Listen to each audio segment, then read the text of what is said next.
अस्सलाम वालेकुम। मेरा नाम है डॉक्टर सईफ राज इकबाल। उम्मीद है आप लोग खैरियत से होंगे। आज बात करेंगे एक आयरन सप्लीमेंट के बारे में। आयरन सप्लीमेंट इस्तेमाल होता है खून की कमी के लिए, खून की कमी को पूरा करने के लिए। अब ये कमी चाहे आयरन डेफिशिएंसी की वजह से हो या आयरन डेफिशिएंसी की वजह के बगैर हो। खून की कमी की बहुत सी वजूहत होती हैं, उनको बाद में कई बार डिस्कस किया जाएगा, लेकिन आज बात करेंगे एक सिरप की जिसका नाम है पोलीमाल्ट एफ। ये सिरप में फॉर्म में भी है, कैप्सूल फॉर्म में भी है। माल्ट एफ बाकी आयरन सप्लीमेंट से मुख्तलिफ क्यों है, इनमें और बाकियों में क्या फ़ायदा है? तो इसमें एक तो फोलिक एसिड है, उसके अलावा इसमें आयरन थ्री जो होती है ये फेरिक ऑक्साइड होता है। आयरन थ्री पोली हाइड्रोक्साइड पोलीमाल्टोज है।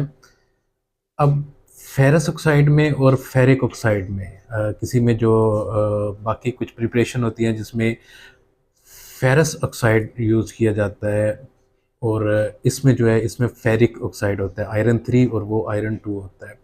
फ़र्क इनमें ये है कि जो आयरन थ्री है पोलीमाल एफ में, वो उसकी एब्जॉर्प्शन कम है, उसका रिज़ल्ट थोड़ा कम है, लेकिन वो मैदे पे जो है वो ज़्यादा असर नहीं करता। वो उन पेशेंट के लिए भी सूटेबल है जिन्हें कोई मैदे का इशू है या जिनको ये आयरन सप्लीमेंट से डायरिया वगैरह हो जाता है, तो उन पेशेंट के लिए ये चीज़ जो है ये ज़्यादा प्रेफरेबल है।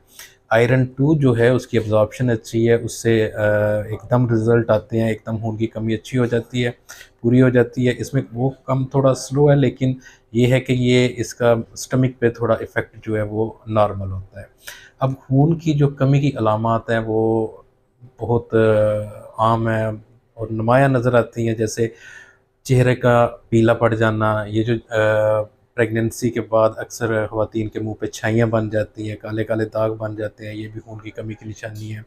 हाथ-पाँव का पीला हो जाना, ये भी खून की कमी की निशानी है। हाथ-पाँव का सो जाना, किसी भी जगह पे रखे हैं थोड़ी देर के लिए, प्रेशर में है तो वो हाथ-पाँव सो जाते हैं, ये भी खून की कमी की निशानी है। छोटे बच्चों में इसकी निशानियाँ जो है उसमें एक तो रंगत का पीलापन तो है ही है, उसके अलावा मिट्टी वगैरह खाना, क्रिस्पी चीज़ें खाना जैसे बर्फ़, नमक या चीनी वगैरह खाना, ये जो है ये निशानियाँ ज़ाहिर करती हैं कि बच्चे में खून की कमी है, और वैसे भी देखने में भी वो पीलापन नज़र आ जाता है। खून की कमी जो है इसको एक सीरियस इशू होता है। अक्सर खून जो है इसका काम होता है कि न्यूट्रिशन और ऑक्सीजन को सप्लाई करना दिमाग पे और हमारे बाकी वाइटल ऑर्गन पे। जब इसकी कमी होगी तो अल्टीमेटली खून न्यूट्रिशन की और ऑक्सीजन की कमी होगी, दिमाग की तरफ कमी होगी तो चक्कर वगैरह, कन्फ्यूजन वगैरह और इस तरह के सिम्पटम्स आएँगी।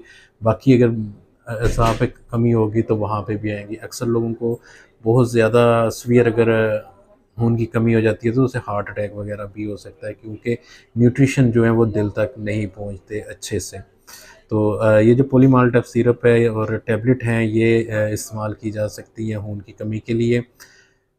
जो आम अनीमिया है उसके लिए दो 1-2 किस्में अनीमिया की ऐसी होती हैं जिसमें रेड ब्लड सेल का स्ट्रक्चर चेंज होता है, किसी में शेप चेंज होती है, किसी में वो डिजेनरेटेड होते हैं, किसी में उनमें कैपेसिटी नहीं होती है ऑक्सीजन के साथ बाइंडिंग करने की, उनके लिए ये अलग है। जैसे ही आप सीबीसी करवाते हैं तो उससे आपको पता चल जाता है, सीबीसी ब्लड टेस्ट, उससे आपको पता चल जाता है कि ये जो अनीमिया है ये आयरन डेफिशिएंसी की वजह से है, या कोई और डिज़ीज़ है। जैसे विटामिन बी 12 की कमी से पर्निशियस एनीमिया हो जाता है, उसमें जो स्ट्रक्चर है रेड ब्लड सेल का वो चेंज हो जाता है, तो फिर आपको उसके हिसाब से मेडिसिन जो है वो लेनी पड़ेगी।